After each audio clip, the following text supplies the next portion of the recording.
Sarah Martinez had always been careful about her evening walks, but tonight felt different.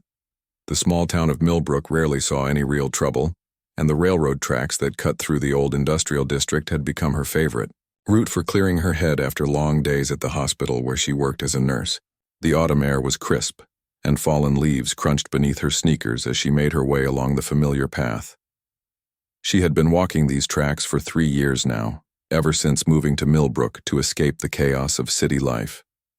The quiet town had promised peace, and for the most part it had delivered. But Sarah didn't notice the black sedan that had been following her for the past week.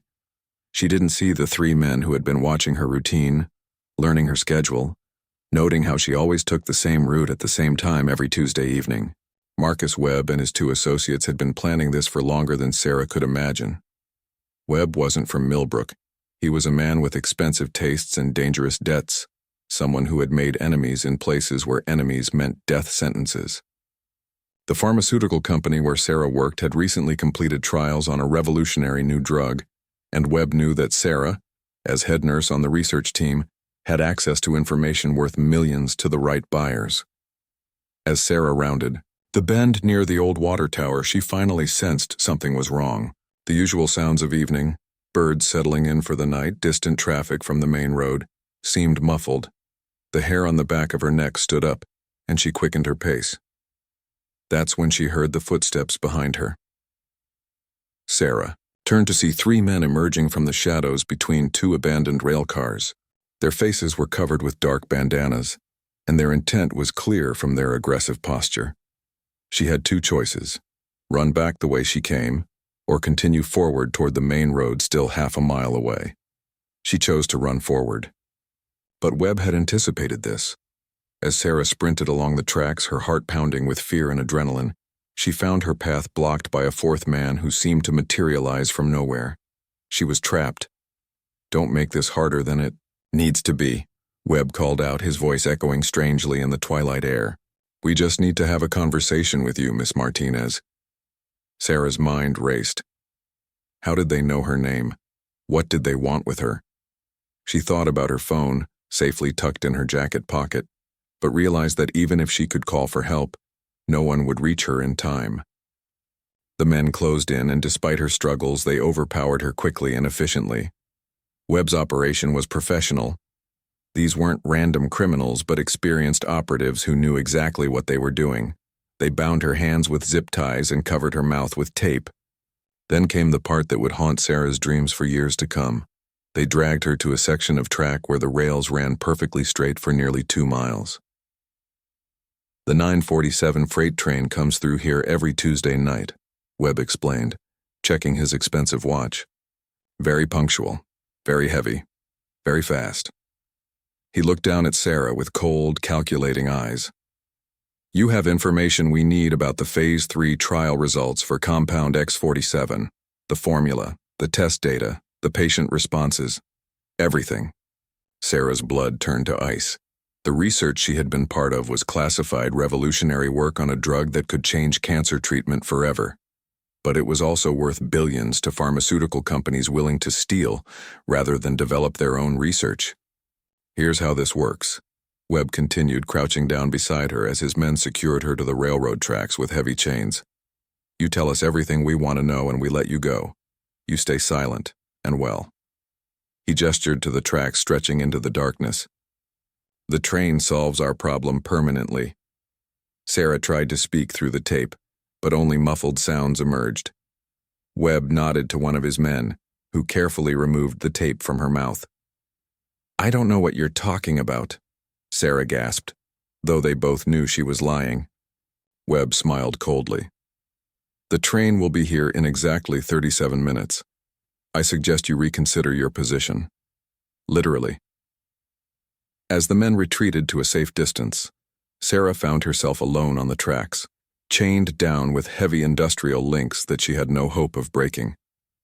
The metal rails beneath her back were cold and unforgiving, and she could already feel the slight vibration that meant the distant train was beginning its approach. In the fading light, Sarah could see Webb and his team setting up what looked like sophisticated recording equipment. They intended to document her confession, probably to use as leverage against the pharmaceutical company or to sell to competitors. But what Webb didn't know was that Sarah Martinez was stronger than she appeared. Growing up in East Los Angeles, she had learned to survive in situations that would break most people. Her father had been a Marine, and he had taught her that giving up was never an option, no matter how hopeless things seemed. As the minutes ticked by and the vibration in the rails grew stronger, Sarah began working on the chains. The men had secured her efficiently, but they had underestimated her determination and her knowledge of human anatomy. Years of nursing had taught her about pressure points, leverage, and the surprising flexibility of the human body under extreme stress. The train's whistle echoed in the distance, still miles away but approaching steadily. Sarah could feel panic, threatening to overwhelm her, but she forced herself to stay calm and think clearly. There had to be a way out of this situation. What she didn't know was that someone else had noticed the black sedan following her, someone with the training and experience to recognize a threat and the skills to do something about it. 2 miles away, Jake Morrison was finishing his evening run through the same industrial district.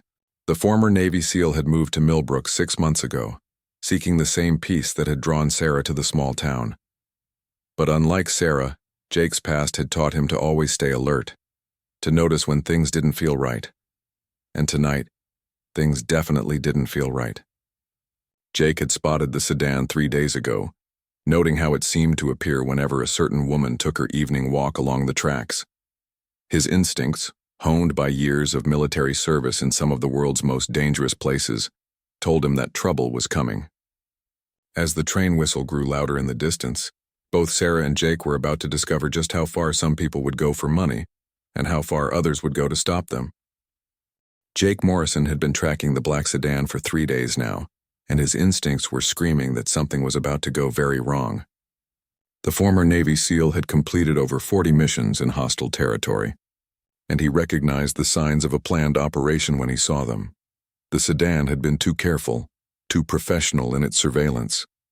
These weren't local criminals or opportunistic predators. These were operators with training and resources, which made them infinitely more dangerous. As Jake finished his run near the old rail yard, he heard something that made his blood run cold. A woman's scream, cut short and muffled. The sound came from the direction of the main railroad tracks, about half a mile through the industrial maze of abandoned buildings and rusted equipment. Without hesitation, Jake changed direction and moved toward the sound. His years of special operations training kicked in automatically. Stay low, move quietly, assess the situation before acting. He had learned the hard way that rushing into unknown situations got people killed, often the very people you were trying to save. As he approached the tracks, Jake could see lights in the distance, not the steady glow of street lamps but the focused beams of tactical flashlights, professional equipment. His suspicions were confirmed. This was a planned operation, not a random crime. Jake crept closer, using the shadows of abandoned rail cars and industrial equipment for cover. What he saw when he reached a good observation point made his jaw clench with controlled rage. A woman was chained to the railroad tracks, clearly against her will. 4 men in dark clothing stood nearby, and Jake could hear fragments of their conversation carried on the evening breeze. They were talking about a train schedule, about information they wanted, about leaving no witnesses. This was an interrogation with a deadly deadline. Jake quickly assessed the tactical situation. 4 targets spread out in a loose perimeter around the woman. They had chosen their location well, open ground with good sight lines, making it difficult for anyone to approach undetected. The woman appeared uninjured but was clearly in immediate danger. The distant sound of a train whistle echoed through the night, still far off, but approaching steadily. Jake estimated they had maybe 20 minutes before the freight train reached this section of track. Moving with the fluid precision that had made him one of the Navy's most effective operators, Jake began to circle the area. He needed to understand the full scope of the threat before he could act. These men were professionals, which meant they would have planned for contingencies, including the possibility of interference. As he moved closer, Jake could hear more of the conversation. The leader, a well-dressed man who seemed out of place in the industrial setting, was questioning the woman about something called Compound X47. pharmaceutical research, corporate espionage with potentially lethal consequences. Jake's tactical mind began formulating a plan. The four men were confident, perhaps overconfident. They had positioned themselves assuming they were the only threat in the area. That assumption would be their downfall. The woman on the tracks was showing remarkable composure under the circumstances. Jake could see her testing the chains that held her, looking for weaknesses, refusing to panic despite the approaching train. She was a fighter, which would make his job easier if she could follow instructions when the time came. Jake's first priority was to even the odds. 4 against 1 were poor numbers, even for someone with his training. But he had advantages they didn't know about: surprise, superior training, and most importantly, the moral certainty that comes from fighting to save an innocent life. The leader checked his watch again and said something to his men. They were getting nervous about the approaching train, which meant their attention was divided. Perfect. Jake selected his first target, the man positioned furthest from the group, standing guard near a pile of old rail ties. This operative was scanning the perimeter, but in a routine way, not expecting real trouble. His mistake. Moving like a shadow, Jake closed the distance in seconds. The takedown was silent and efficient, a chokehold that cut off blood flow to the brain, rendering the man unconscious in less than 10 seconds. Jake caught the body as it fell, preventing any noise that might alert the others. 1 down, 3 to go. But as Jake dragged the unconscious man behind a rail car, he heard the woman on the tracks shout a warning. She had seen him moving and was trying to create a distraction to help him. "You're making a mistake," she called out to the leader. "The research data is encrypted with biometric locks. Even if I gave you the access codes, you'd need my physical presence to unlock anything meaningful." Smart woman, Jake thought. She was buying time and giving him information about why they needed her alive. The leader wasn't fooled. "Nice try, Miss Martinez. But our technical people have already confirmed they can break your company's encryption given enough time. We just need the base data to work with." Jake noted the name, Martinez, and continued his approach. The second target was a nervous-looking man with an automatic rifle, positioned to watch the approach from the main road. He kept checking his phone, clearly worried about the timeline. This takedown required more finesse. The man was in clear sight of his colleagues, so Jake couldn't simply attack directly. Instead, he picked up a piece of broken concrete and threw it to land about 20 feet away from the guard's position. The noise had the desired effect. The guard turned toward the sound, raising his weapon and taking several steps away from his original position to investigate. As soon as he moved behind a large electrical junction box, Jake struck. This time he used a sleeper hold combined with pressure on a specific nerve cluster, a technique that would keep the man unconscious for at least 30 minutes. As the guard slumped, Jake caught his rifle and checked the magazine. Fully loaded, safety off. These people had come prepared for violence. 2 down, 2 to go. But the train whistle was getting louder. The remaining 2 men were the leader and 1 more operative, both positioned close to the woman on the tracks. They would be harder to approach without being detected, and Jake was running out of time. That's when he heard the woman speak again. And her words changed everything. "Jake Morrison, if you're out there and you can hear me, these men killed Deputy Harrison 3 days ago. They're not just corporate thieves, they're murderers." Jake froze. How did she know his name? And Deputy Harrison. Jake remembered seeing something in the local newspaper about a sheriff's deputy found dead in his patrol car, apparently from a heart attack. If these men had killed a law enforcement officer, the stakes were even higher than he had realized. The leader spun around, scanning the darkness with new urgency. "How do you know that name?" he demanded. "Jake Morrison is a former Navy SEAL who lives in this town," the woman replied calmly. "And if he's hunting you, you're already dead men. You just don't know it yet." Webb laughed, but there was less confidence in it now. 1 man against professionals? Even a SEAL can't work miracles. The woman smiled despite her desperate situation. "You obviously don't know much about Navy SEALs." Jake had to admire her courage and her tactical thinking. She was providing him with psychological warfare support, undermining the confidence of her captors while giving him information about their crimes. But the train was getting closer, and he was running out of time for subtle approaches. The train's headlight appeared in the distance like a single eye cutting through the darkness, and Jake knew he had less than 15 minutes to save Sarah Martinez's life. The remaining two men had moved closer together, which made them harder to separate, but also meant he could potentially deal with both threats more quickly. Webb, the leader, was clearly rattled by Sarah's mention of Jake's name and background. He kept looking around nervously while his remaining associate, a large man with military-style tattoos, maintained better discipline but was obviously concerned about the timeline. Jake made a tactical decision that went against his training, but felt right for the situation. Instead of continuing to pick off targets silently, he was going to announce his presence and use the psychological pressure to his advantage. "Marcus Webb," Jake called out from the darkness, his voice carrying clearly across the open ground. "Former CIA contractor, currently wanted by Interpol for arms dealing in Eastern Europe. You picked the wrong town and the wrong woman." The effect was immediate and dramatic. Webb spun around wildly, trying to locate the source of the voice while his associate raised his weapon and began scanning for targets. But Jake had learned voice projection techniques that made it nearly impossible to pinpoint his exact location. "How do you know who I am?" Webb shouted back, his composure finally cracking.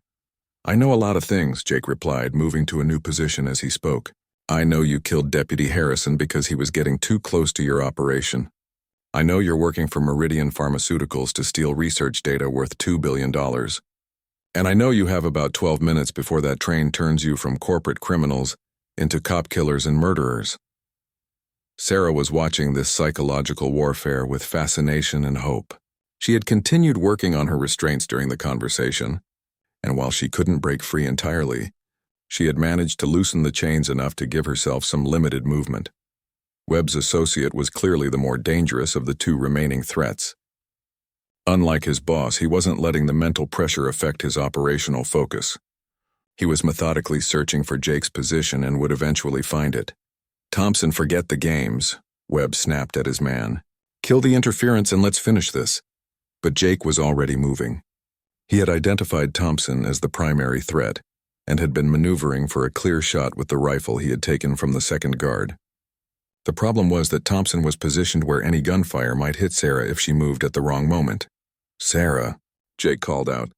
"When I say go, roll left toward the signal box and keep rolling." "Ready," she called back, showing the kind of trust and quick thinking that confirmed Jake's assessment of her character. Thompson was good. Very good. As soon as Jake spoke, the man was moving toward the sound while maintaining cover behind industrial equipment. But Jake had been in firefights with some of the world's most dangerous operators, and Thompson, despite his skills, wasn't quite at that level. Jake waited for Thompson to commit to a direction, then called out, "Go!" Sarah rolled hard to her left, the chains limiting her movement but getting her away from the direct line between Jake and Thompson. At the same moment, Jake emerged from cover and fired a 3-round burst that caught Thompson's center mass. The man went down, but he wasn't finished. With impressive determination, he managed to get his weapon up and return fire. Jake felt the bullet pass close enough to his head that he could hear its passage. But his next shot ended the threat permanently. That left Webb, who had used the firefight to position himself behind Sarah, a pistol pressed to her head. "Drop your weapon," Webb screamed, his voice cracking with stress and fear. "Drop it now or I kill her." Jake lowered his rifle but didn't drop it entirely. He had been in hostage situations before, and he knew that Webb was far more likely to kill Sarah if he felt completely powerless than if he thought he still had some control. "You don't want to do this, Webb," Jake said, his voice calm and reasonable despite the situation. "Killing her won't get you what you came for, and it guarantees that you'll never leave this town alive." "The train will be here in 8 minutes, Webb replied, sweat visible on his face despite the cool evening air. "I don't need long to get what I want."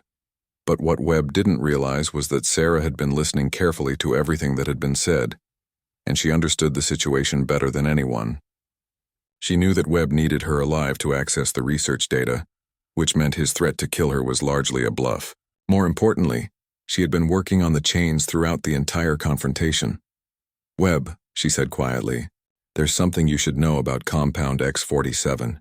"Shut up and give me the access codes," Webb snapped. But Jake could see that the man was curious despite himself. "The compound doesn't work," Sarah continued. "The Phase 3 trials were failures. The drug causes severe cardiac complications in 30% of patients and liver damage in another 40%. We've been trying to find a way to tell the investors that they've spent $2 billion on a medication that will never see market approval. Webb's face went white. You're lying. Check the records yourself, Sarah said. The data you're trying to steal proves that compound X47 is worthless. Your employers at Meridian are going to be very unhappy when they realize you've killed people for information that proves their biggest competitor's research is a dead end. Jake could see Webb processing this information, and he could see the exact moment when the man realized that Sarah was telling the truth. Webb's expression shifted from desperate greed to the cold calculation of someone who had just realized he needed to eliminate all witnesses to his failure. Then you're no use to anyone, Webb said, raising his pistol. But Sarah had one more surprise. During the conversation, she had managed to work one hand completely free of the restraints. As Webb's finger tightened on the trigger, she grabbed his wrist and twisted sharply upward. The pistol discharged harmlessly into the air, and Jake was already moving. He covered the distance between them in seconds, arriving just as Sarah and Webb were struggling for control of the weapon. Jake's tackle sent all three of them tumbling away from the tracks, just as the freight train's horn blared a warning blast that was now deafeningly loud. The locomotive's headlight illuminated the scene like a massive spotlight, and Jake could feel the ground shaking with the approaching weight of dozens of rail cars. Webb tried to bring his pistol around to shoot Jake, but years of hand-to-hand combat training gave the former SEAL advantages that corporate espionage couldn't match. Jake broke Webb's wrist with a precise strike, and the pistol went flying. "It's over, Webb," Jake said, pinning the man to the ground as the train thundered past them, its cars creating a wall of noise and motion that lasted for nearly 3 minutes. When the train had passed and relative quiet returned to the scene, Jake found Sarah sitting beside the tracks, working to free her other hand from the remaining chains. "Are you injured?" Jake asked, moving to help her. "Bruised and scared, but nothing permanent," she replied. "Thank you. If you hadn't been here, you did pretty well yourself," Jake said, examining the chains to see how she had managed to get free. "That thing about the research data being worthless, was that true?" Sarah smiled for the first time since the ordeal began. "Not entirely. Compound X47 does have problems, but they're not insurmountable. The real issue is that Meridian has been trying to steal our research for 2 years, and we've been feeding them false information through carefully placed leaks. Tonight was supposed to be their final attempt to get the real data." Jake stared at her. "You mean this was a setup?" "Not exactly," Sarah said. "We knew they were getting desperate, but we didn't expect them to try something this extreme. The FBI has been tracking Webb's organization for months." As if summoned by her words, the sound of approaching sirens filled the night air. Multiple vehicles were converging on their location, including what sounded like helicopters in the distance. "I should probably mention," Sarah added, "that I'm not just a nurse. I'm a federal agent embedded in the pharmaceutical company to investigate corporate espionage. And you, Jake Morrison, just helped us wrap up a case that's been 3 years in the making." The FBI vehicles arrived with a precision that told Jake this had indeed been a planned operation, though clearly not everything had gone according to plan. Agent Sarah Martinez, her real identity, was quickly surrounded by federal agents who seemed both relieved to see her alive and concerned about how the operation had developed. Special Agent Collins, a stern-faced woman in her 50s, took charge of the scene immediately. "Agent Martinez, we lost contact with you 40 minutes ago. What happened to your wire?" Sarah pulled a small electronic device from her jacket pocket, crushed and obviously non-functional. "Webb's people found it when they grabbed me. I think they've been monitoring federal communications frequencies." Jake found himself in the unusual position of being both a hero and a potential complication. Several agents were treating him with the respectful caution that law enforcement typically showed to former special operations personnel, but he could see questions in their eyes about how much he knew and whether he could be trusted with classified information. "Mr. Morrison," Agent Collins said, approaching him carefully, "we understand you intervened to save Agent Martinez's life. We're grateful, but this situation is more complex than it appears." "So I'm gathering," Jake replied dryly. "Federal agents pretending to be nurses, pharmaceutical companies engaging in corporate warfare, and international criminals killing local police officers. Just another quiet Tuesday in Millbrook." Collins almost smiled at that. "Agent Martinez speaks very highly of your tactical skills and decision-making under pressure. We could use someone with your background on this case." Jake looked around the scene. Webb was being treated by paramedics for his broken wrist before being loaded into a federal transport vehicle. The 3 unconscious operatives were also in custody, and the entire area was now swarming with federal agents collecting evidence. "What exactly is this case?" Jake asked. "Because pharmaceutical espionage doesn't usually involve killing sheriff's deputies and chaining federal agents to railroad tracks." Sarah approached them, having finished giving her initial report to the crime scene team. "Jake, what do you know about biological weapons research?" The question hit Jake like a physical blow. "Please tell me this isn't about biological weapons." "Not exactly," Sarah said. "But compound X47 isn't just a cancer medication. In the right concentrations and with specific modifications, it can be used to create toxins that are virtually undetectable in standard screenings. Webb's real employers aren't Meridian Pharmaceuticals. They're a bioterrorism organization that's been trying to acquire the research for weapons development." Jake felt the familiar weight of responsibility settling on his shoulders. During his military service, he had been involved in operations to prevent biological weapons from falling into the wrong hands. He had hoped those days were behind him. "The good news," Agent Collins added, "is that our intelligence suggests this was their last major attempt to acquire the compound. With Webb's organization destroyed, we believe the immediate threat is neutralized." "And the bad news?" Jake asked, because there was always bad news in situations like this. Sarah and Collins exchanged a look that told Jake he wasn't going to like what came next. "The bad news is that Webb wasn't the only one after this research," Sarah said. "Our investigation has identified at least 3 other groups with similar interests. Tonight was just one battle in a much larger war." Jake looked at the federal agents working the scene, then at Sarah, then at the railroad tracks where she had nearly died. "You're about to offer me a job, aren't you?" Collins nodded. "The FBI's counterterrorism division has been tracking these groups for 2 years. We need people with your specific skills and experience. People who understand both the tactical and strategic aspects of preventing biological weapons proliferation, and people who are already involved whether they want to be or not," Sarah added. "Jake, these organizations don't forget. They don't forgive. And they don't leave loose ends. By saving my life tonight, you've made yourself a target." Jake had been afraid she would say something like that. In his experience, there was no such thing as a simple rescue mission. Every action had consequences, and sometimes the consequences of doing the right thing were more dangerous than the original threat. "Tell me about these other groups," Jake said, settling in for what he suspected would be a long night of briefings. Over the next several hours, as the crime scene was processed and Webb's associates were interrogated, Jake learned more about the world of bioterrorism than he had ever wanted to know. The organizations pursuing Compound X47 included a Russian criminal syndicate with ties to former Soviet biological weapons programs, a Middle Eastern terrorist group with sophisticated technical capabilities, and most concerning of all, a domestic organization with connections to various anti-government extremist groups. "The domestic group is our biggest worry," Collins explained as they sat in the FBI's mobile command center that had been set up in an abandoned warehouse near the railroad tracks. "They have the resources and connections to operate within the United States without triggering the usual security protocols." Sarah pulled up files on a secure laptop, showing Jake surveillance photos and intelligence reports. "They call themselves the Liberty Guard, and they believe that biological weapons are necessary to protect American sovereignty against foreign threats. They're patriots in their own minds, which makes them incredibly dangerous." Jake studied the photos. The Liberty Guard leadership included former military personnel, disgraced scientists, and wealthy individuals with extremist political views. It was exactly the kind of organization that kept counterterrorism experts awake at night. "What's their timeline?" Jake asked. "How close are they to acquiring what they need?" "Unknown," Collins admitted. "But Webb's failure tonight will force them to accelerate their plans. They may try more direct approaches, attacking the research facility, kidnapping key personnel, or even attempting to synthesize the compound based on partial information they've already acquired."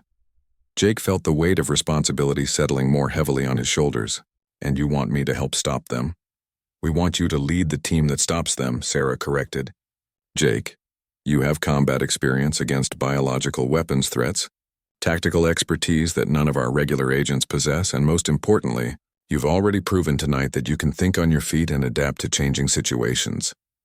Plus, Collins added with a slight smile, you're not officially connected to any federal agency, which gives us operational flexibility that we wouldn't have with regular FBI personnel.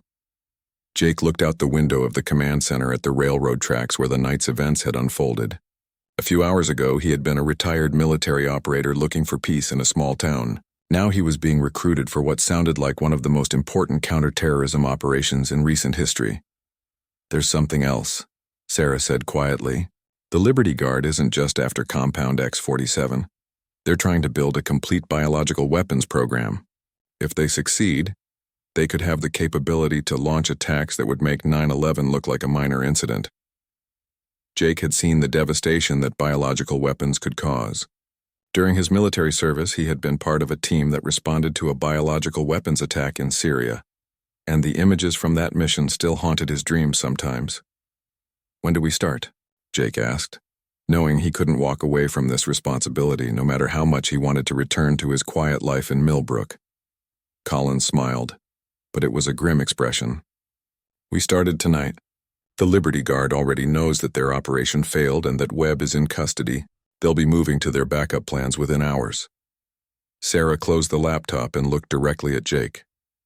I should also mention that this assignment comes with a significant personal risk. These people don't just target operational personnel. They go after families, friends, anyone connected to their enemies. I don't have family to worry about, Jake said simply.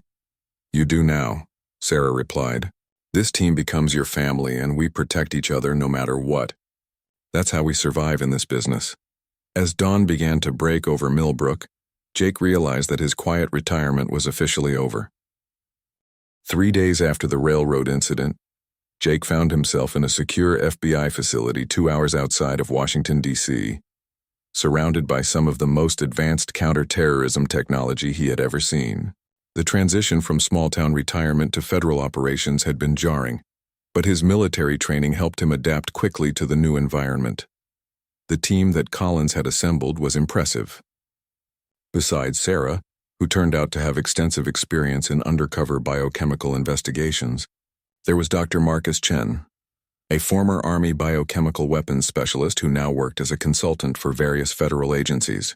There was also Agent Lisa Rodriguez, a tactical specialist with a background in hostage rescue, and Agent David Park, a communications and electronic surveillance expert who had previously worked with the NSA.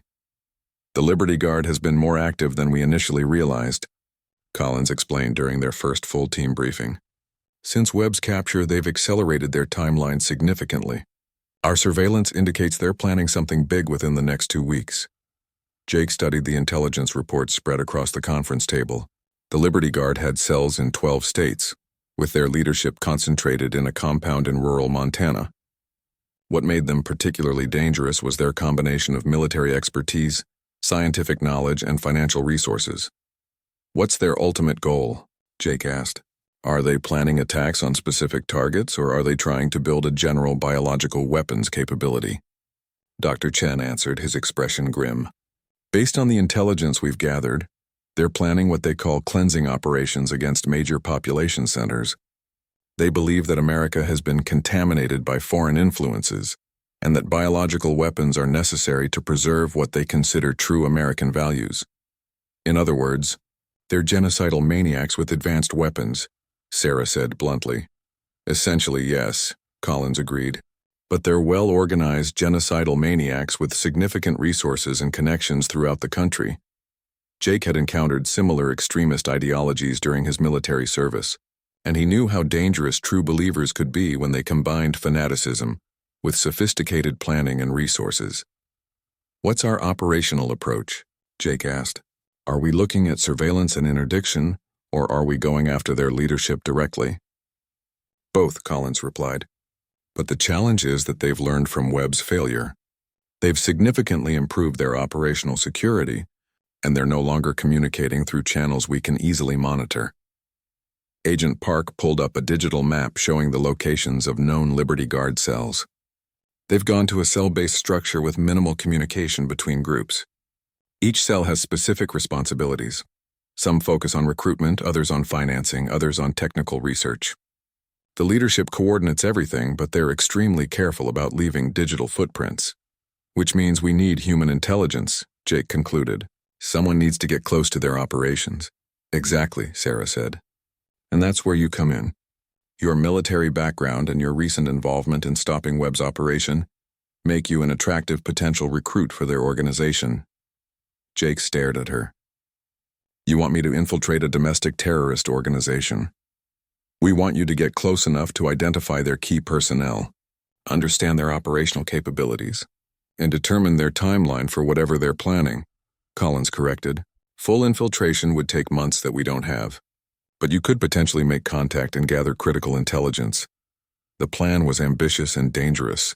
Jake would present himself as a disaffected, former military operator who had become disillusioned with government overreach and was looking for like-minded individuals who were willing to take action to preserve American freedoms. It was a cover story that would appeal to the Liberty Guard's recruitment priorities, while allowing Jake to maintain most of his actual background. There's a Liberty Guard recruitment event scheduled for this weekend in Virginia, Agent Rodriguez explained. It's disguised as a survivalist training workshop, but our intelligence indicates it's actually a screening event for potential recruits. Jake reviewed the operational details. The event would be held at a private ranch owned by someone with connections to the Liberty Guard leadership. Attendees would participate in weapons training, tactical exercises, and political discussions designed to identify individuals who shared the organization's extremist views. The challenge, Dr. Chen pointed out, is that they'll be looking for genuine commitment to their cause. These people are experts at identifying federal agents and false recruits. You'll need to be convincing without actually endorsing their ideology. Jake had experience with undercover operations from his military service, but those had typically involved foreign targets who didn't have detailed knowledge of American military and law enforcement procedures. The Liberty Guard would be much more sophisticated in their screening processes. What's my backup if things go wrong? Jake asked. Because operational security was always his first priority. We'll have surveillance teams positioned around the perimeter of the ranch, Collins explained. But if your cover is blown, you'll be on your own until we can mount a rescue operation. These people won't hesitate to kill a federal operative. Sarah leaned forward. There's something else you should know. The Liberty Guard has been recruiting specifically from former military personnel who feel betrayed by government policies. Your background makes you an ideal target for their recruitment efforts. But it also means they'll scrutinize you more carefully than a typical civilian recruit. Over the next 2 days, the team prepared Jake's cover identity and backstory. He would be Jake Morrison, recently discharged from the military after disagreements with leadership over rules of engagement in overseas operations. He had become disillusioned with what he saw as government weakness in dealing with domestic and foreign threats, and he was looking for ways to take more direct action to protect American interests. The story was close enough to reality that Jake could tell it convincingly while being far enough from the truth to protect his actual background and motivations. Remember, Collins emphasized during their final briefing, your primary objective is intelligence gathering. Don't take unnecessary risks trying to prevent their operations single-handedly. We need to understand the full scope of their capabilities before we can effectively neutralize them. The Virginia ranch was exactly what Jake had expected, a well-maintained facility that looked like a legitimate training center but had security measures that were far more sophisticated than necessary for civilian activities. As Jake drove through the main gate, he counted at least 6 security checkpoints and numerous cameras that were obviously part of a comprehensive surveillance system. The other attendees were a mix of current and former military personnel, law enforcement officers and civilians who shared a common thread of dissatisfaction with current government policies. Jake recognized the type, people who were genuinely concerned about threats to American security but who had been recruited by an organization that channeled those concerns in dangerous directions. The workshop began with weapons training that was more advanced than anything typically offered to civilians. The instructors were clearly former military or law enforcement, and they were teaching tactics that were designed for combat operations rather than personal defense or hunting. During lunch, Jake struck up conversations with several other attendees, carefully probing their backgrounds and motivations. What he discovered was concerning. Many of these People were highly skilled professionals who had become convinced that conventional law enforcement and military responses were inadequate to deal with modern threats. The problem with the government, said a man named Richards, who had introduced himself as a former Army Ranger, is that they're more concerned with political correctness than with actually protecting American citizens. Jake nodded thoughtfully. I've seen that myself. Sometimes you need to be willing to take action that goes beyond official policies. Exactly, Richards replied, his eyes lighting up with the enthusiasm of someone who had found a kindred spirit. That's why organizations like ours are so important. We're willing to do what needs to be done, regardless of what politicians think. As the day progressed, Jake began to understand the Liberty Guard's recruitment strategy. They weren't looking for unstable individuals who could be easily manipulated. Instead, they were targeting competent professionals who had legitimate concerns about security threats, but who could be gradually convinced that extreme measures were necessary. The afternoon session focused on biological threats to American security, presented by a speaker who was introduced only as Dr. Williams.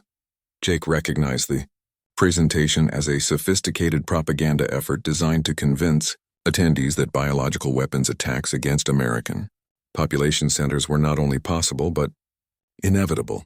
The question, Dr. Williams concluded, is whether we wait for our enemies to strike first, or whether we develop the capabilities necessary to defend ourselves and, when necessary, retaliate against those who threaten our way of life. After the formal sessions ended, Jake was approached by a woman who introduced herself as Karen Thompson, one of the event coordinators. Jake, I understand you have extensive overseas experience with biological weapons threats. Jake had expected this. His cover story included experience with biological weapons incidents, which would naturally interest the Liberty Guard. Some experience, yes, enough to know how devastating those weapons can be in the wrong hands. We'd like to talk with you more about that, Thompson said. There are some people who would be very interested in your perspective on defensive capabilities. This was the opportunity Jake had been hoping for, a chance to meet with Liberty Guard leadership and gather intelligence about their operations. But it was also the point where the mission became significantly more dangerous. I'd be interested in that conversation, Jake replied carefully. When and where? Tonight, after the other attendees have left, Thompson said. We'll have a smaller group discussion about more sensitive topics.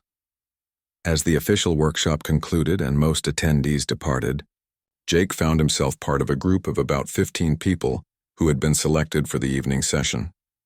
The group included Richards and several other military veterans, along with a few civilians who had apparently demonstrated particular commitment to the Liberty Guard's ideology.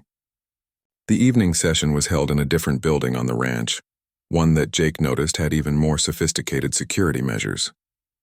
As they entered, everyone was required to surrender their phones and any recording devices, and Jake could see electronic surveillance countermeasures that were designed to prevent outside monitoring.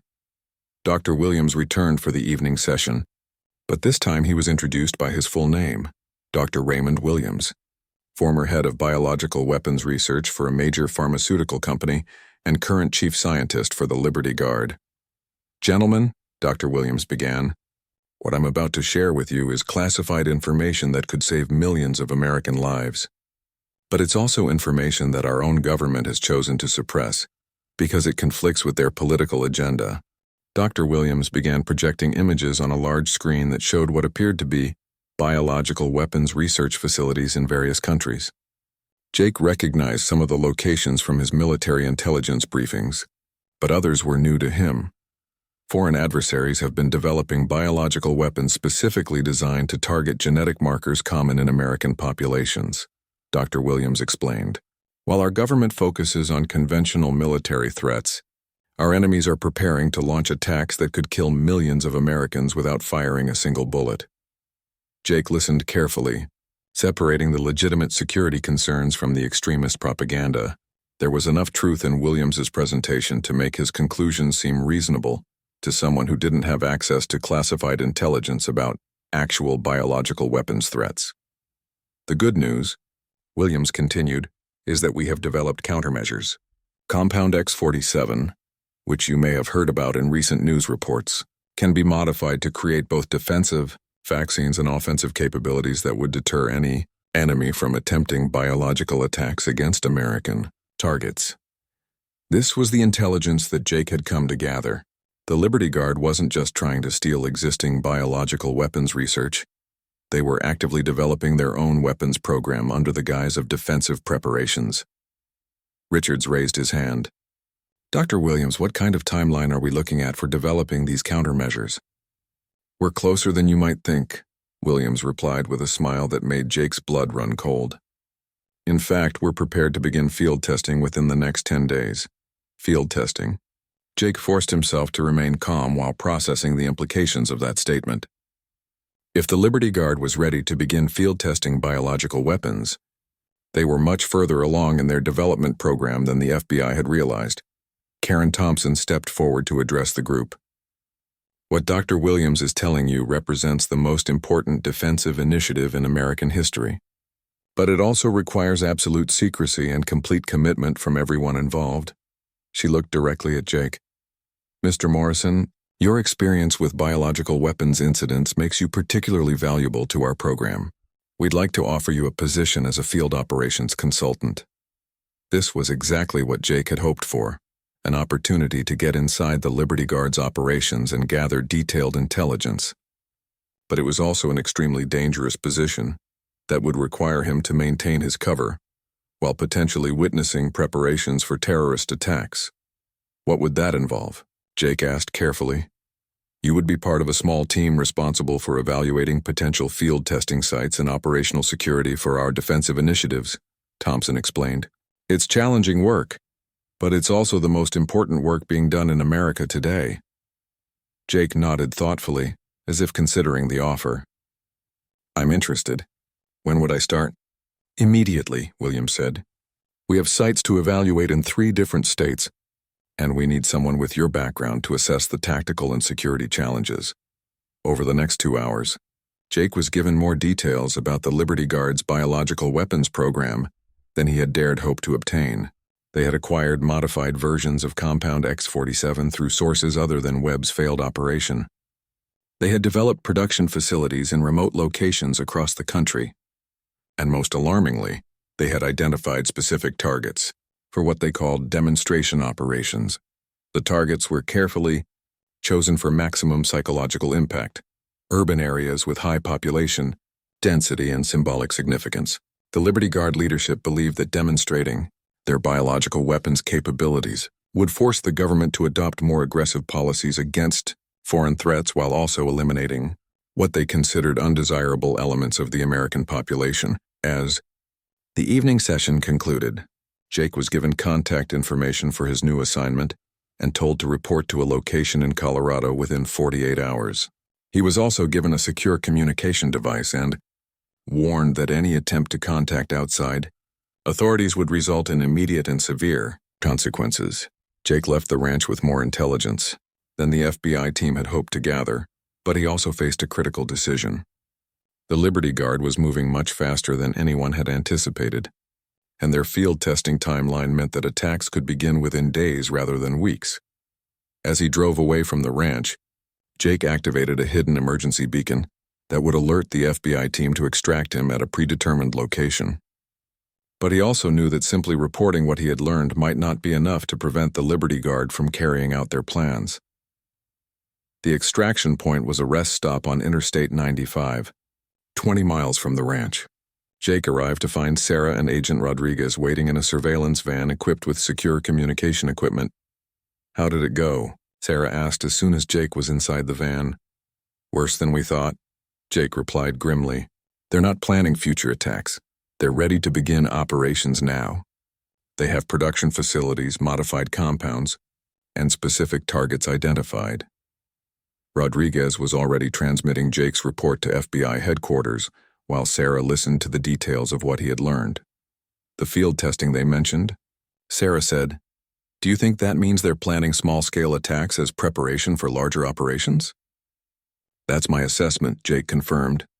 They talked about demonstration operations designed to prove their capabilities and force government policy changes. We're looking at imminent terrorist attacks, not long-term planning. Sarah's phone rang, and Jake could hear Agent Collins's voice even though he couldn't make out the words. The conversation was brief and intense. "Collins wants us back at headquarters immediately," Sarah said after hanging up. "They're activating emergency response protocols and calling in tactical teams from multiple agencies."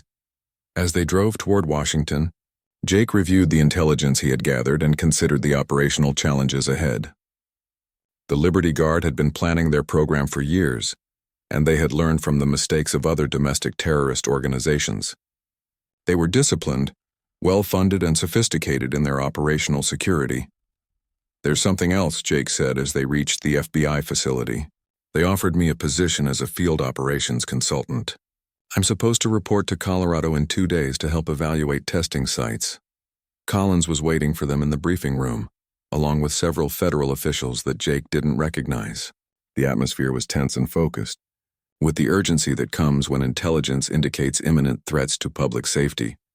"Mr. Morrison," Collins said as soon as they entered, "based on your report, we're treating this as an active biological weapons threat with a timeline measured in days, not weeks. We need you to continue your undercover assignment and gather intelligence about their specific targets and timeline." Jake had expected this, but he also understood the risks involved. "If I continue the assignment, I'll be participating in the final preparations for terrorist attacks. That puts me in a position where I might not be able to prevent specific operations without blowing my cover."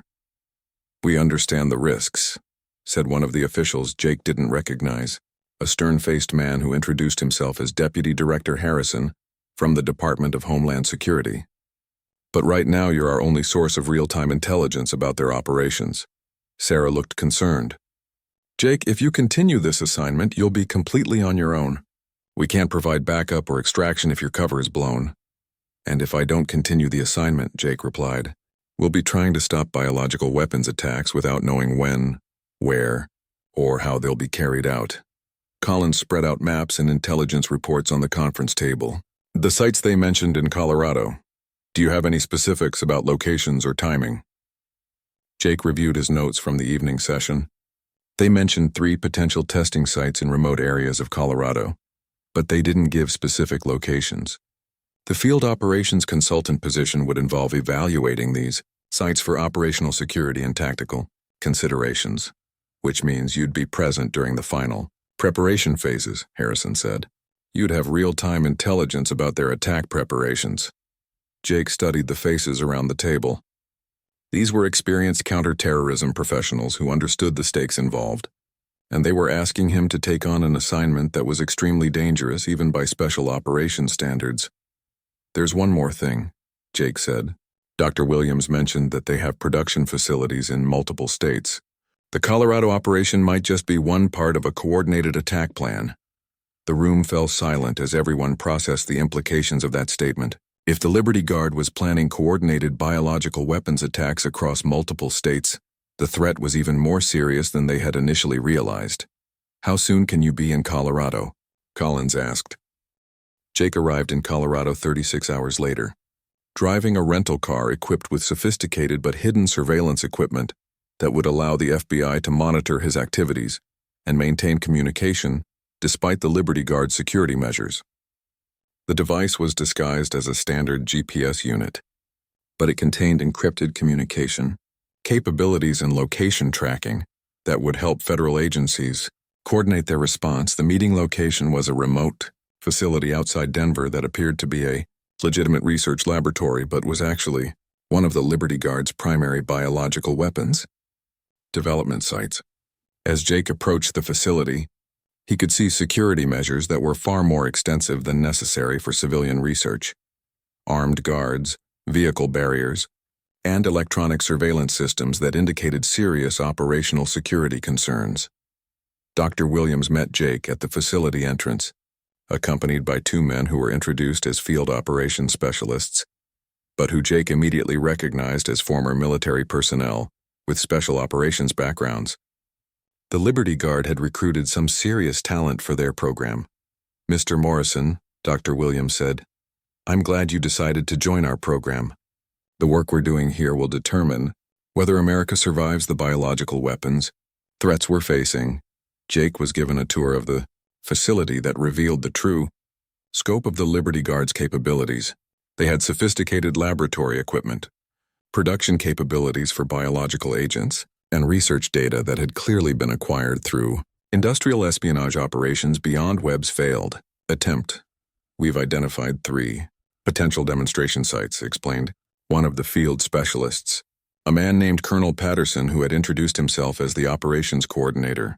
Your job will be to evaluate each site for tactical considerations and operational security. The 3 sites were located in different parts of Colorado, each chosen for specific strategic reasons. The first was near a major university campus, the second was in a densely populated urban area, and the third was near a military installation. Jake realized that the Liberty Guard was planning to demonstrate their capabilities against civilian, academic, and military targets. What's the timeline for these demonstrations? Jake asked, trying to sound professionally interested rather than horrified. Phase 1 begins in 72 hours, Patterson replied. We'll conduct simultaneous operations at all 3 sites to maximize psychological impact and prove that we have the capability to strike anywhere at any time. 72 hours. Jake felt his stomach drop as he processed the implications. The FBI and other federal agencies would need time to coordinate response operations, evacuate target areas, and neutralize the Liberty Guard's capabilities. 3 days might not be enough time to prevent the attacks. Over the next several hours, Jake was briefed on the operational details of each planned attack. The Liberty Guard had developed aerosol delivery systems that could disperse biological agents over large areas, and they had calculated dosages designed to cause casualties while demonstrating their capabilities rather than attempting mass extermination. The beauty of our approach, Dr. Williams explained with disturbing enthusiasm, is that we can prove our capabilities without causing the kind of massive casualties that would trigger extreme government responses. We're sending a message, not starting a war. Jake realized that the Liberty Guard leadership genuinely believed they were patriots defending America from foreign threats. Their twisted logic convinced them that biological weapons attacks against American civilians were necessary to force government policy changes that would better protect the country from international enemies. As the day progressed, Jake was taken to each of the 3 target sites to evaluate security challenges and escape routes. At each location, he carefully noted tactical details that would help federal response teams while maintaining his cover as a professional consultant evaluating operational considerations. The university site was particularly concerning because it involved targeting a student population during peak class hours. The Liberty Guard had calculated that an attack during the lunch period would maximize exposure while allowing them to document the effects of their biological agent on a healthy young population. The urban site was designed to test their agent's effectiveness in a high-density environment with mixed demographics. The military site was intended to demonstrate that even secure government facilities were vulnerable to their attack methods. Each operation will be carefully monitored, Patterson explained as they returned to the main facility. We'll have teams in place to document the effectiveness of our agents and the response times of emergency services. That evening, Jake was housed in secure quarters at the facility, ostensibly for operational security but actually to prevent him from communicating with outside contacts. However, the hidden surveillance equipment in his rental car was still transmitting his location and limited audio to the FBI monitoring team. During the night, Jake managed to activate the emergency communication feature of his hidden device and transmit a brief coded message that provided the FBI with the target locations and attack timeline. The message was disguised as a routine GPS update, but it contained the critical intelligence that federal agencies needed to begin coordinating their response. The next morning, Jake was assigned to work directly with Dr. Williams to finalize the biological agent preparations. This gave him access to detailed technical information about the weapons being prepared, including their specific effects and the countermeasures that would be needed to treat victims. The modified compound X47 causes rapid onset respiratory symptoms followed by cardiac complications, Dr. Williams explained as they reviewed the agent specifications.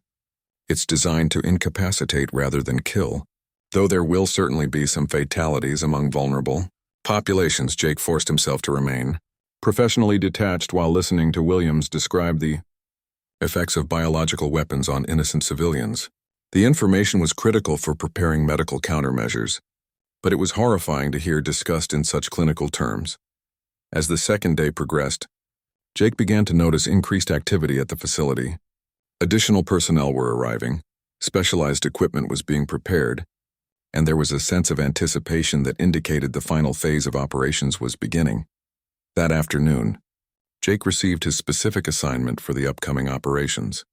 He would be part of the team responsible for the university site, coordinating with the deployment team and monitoring emergency response activities. Your military experience makes you ideal for this assignment, Patterson explained.